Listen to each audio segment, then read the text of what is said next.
And he said he's had enormous pressure from Europe and the United States to make some sort of major move, or else there was all sorts of threats of various consequences. That is what he said to me, with 30 others in the room, as to why he's doing this.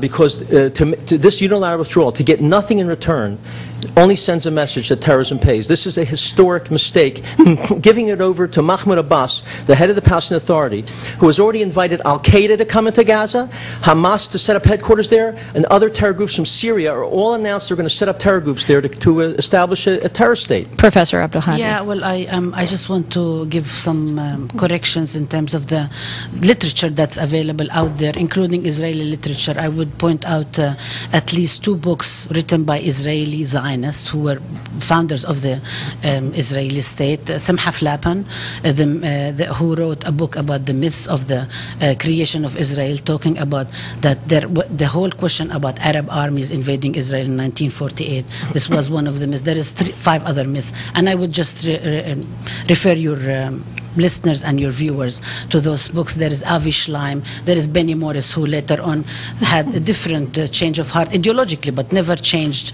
the facts that the Israeli archives, which were declassified, have pointed out. And Mahmoud Abbas, by the way, did not invite Al-Qaeda into Gaza. Anyway, no one knows who Al-Qaeda is or where Al-Qaeda is, because if anyone knew this, the United States, which is claiming to be waging a war on Al-Qaeda and groups like it, would have found them a long time ago. So this is, I think it's, if we want to have a debate, let's talk about the question of facts and truth and so on. I think it's a serious problem to actually say that the Palestinian Authority, which is actually exercising maximum reserve, I don't even know how they are doing it. They're asking the Palestinians not to go and celebrate too much now, so the Israeli military is able to remove the settlers. They are asking them not to resist the occupation. They're asking them not to do anything at this point. I'm actually surprised by the behavior of the Palestinian Authority. If anything, the Israeli government and the Israeli people should be thankful to the Palestinian Authority, which is making the removal of the settlers with the huge compensation that they are getting, millions of dollars and hundreds of thousands of dollars compensation for something that they never even paid for. I want to ask Morton Klein a question. Correct one thing, if I may. Yes. Mahmoud Abbas went to Damascus, Syria 1 month ago. He invited all the terror groups there, the Palestinian terror groups, to move into Gaza as soon as Israel leaves. Al-Qaeda announced on Tuesday they're going to come into that area. And also, this occupation, this is not even accurate. Rabin gave away 85% of Gaza in 1994, where the million Arabs live in Gaza for their own autonomy and control. He gave away almost half of Judea and Samaria, the West Bank, over between 94 and 96, where virtually 98% of the Palestinian Arabs live under their own autonomy and control. I'll let you respond to that in a minute, but I just want to ask Morton Klein a question about compensation. The Israeli settlers will get between $150,000 and $400,000 a piece, something like that. And the reports in various papers, like the New York Times and others, that the Israeli government will be would like the U.S. Congress to pass another $2 billion to bail out the Israeli government on this removal. Is that right? I've seen stories about it. Nothing has been formally introduced or requested at this point. You're also on the executive committee of AIPAC, yes, right? I am. Are you pushing for that, for the the additional $2 billion? Well, I can only speak for my organization, the ZOA, and frankly, we've taken no position on it. We have many other things that we're dealing with, so we have not taken a position on that issue. What we're doing on the Hill regularly is pleading with the United States to stop the doubling of money to Mahmoud Abbas until he fulfills even something of the roadmap. He hasn't dismantled or disarmed Hamas. He hasn't ended the promotion of hatred and murder of Jews in TV, radio, newspapers, speeches and sermons, and Americans too, I might add, promotion of hatred against Americans. He continues to smuggle weapons, Sharon told me this himself, from Sinai into Gaza to bring into the West Bank for a new terror war in the West Bank, and he doesn't arrest terrorists. So until he does that, we are lobbying that there should be no money to be given to Mahmoud Abbas's Palestinian Authority. Professor Abdulhadi. Yeah, first of all, when Abu Mazen, Mahmoud Abbas, went to Damascus, he went to meet with the representative of the PLO group, the Palestine Liberation Organization, which continues to be the sole legitimate representative of the Palestinian people. And he is meeting with them in order to produce national unity among the Palestinians and come up with a policy of how to lead this nation. I do not necessarily always agree with everything the Palestinian Authority says, but in that sense, actually, to be able to provide some kind of a peaceful way of negotiating Palestinian differences and have a government that is representative of the various political views among the population, I think it's a great and laudable step. That's number one. So it wasn't representatives of terror groups, you can say that, and Al-Qaeda wasn't part of that. There are negotiations, just to be factual, there are negotiations between the Palestinian Authority and Hamas and Islamic Jihad, on the other hand, who have until now not joined the Palestinian Authority or the PLO. There are negotiations because they are part of the Palestinian people, and they do have popularity among Palestinians, as the municipal elections in Gaza have proven. May I just say one more thing about, unless you want to move to something else, about the whole question of US aid to the Israeli government. Is that okay?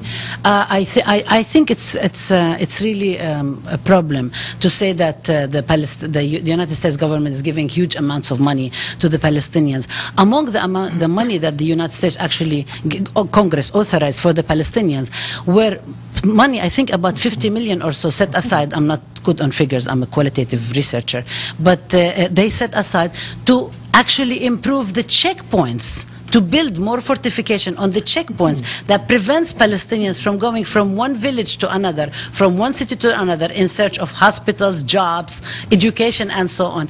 To allow the Israelis, this is the money is taken away from what is allocated for the Palestinians to give to the Israeli government to build fortifications on the checkpoints. I mean, More inclined in the Zionist Organization of popular America. Hamas is. They've won 60% of the vote in many elections in Gaza.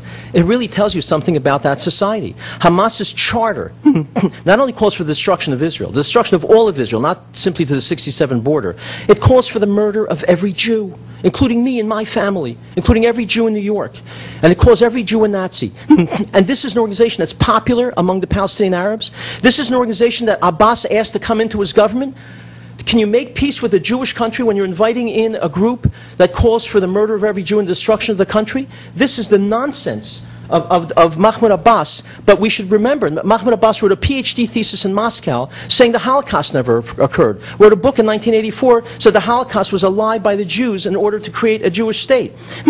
And by the way, in terms of aid, we've given over $1 billion in aid to the Palestinian Arabs since the Palestinian Authority was created, over $1 billion. And the reason there are checkpoints is because Arabs keep killing Jews. If Arabs didn't come into Israel and murder Jews, there wouldn't be a single checkpoint. They don't have checkpoints because they enjoy having them.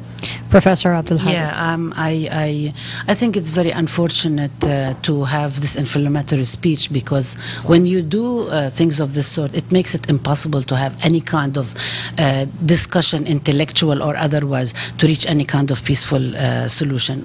First of all, I think to say that society, Palestinian society, to label a whole society, is not only stereotypical, but it's racist. Number two, to say that Palestinians are likening Israel to Nazis. I have been reading nothing in every single account of newspapers until now.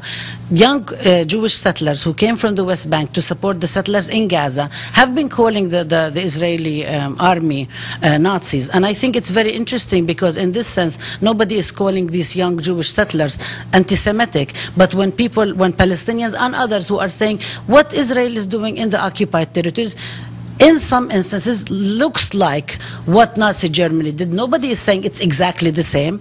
Israel has not exterminated 6 million Palestinians as the Nazis exterminated 6 million Jews, along with 20 million other people from other nationalities who seem to fade away. But I think we need to sort of like look at a contrast and compare the whole picture and look at what's going on here.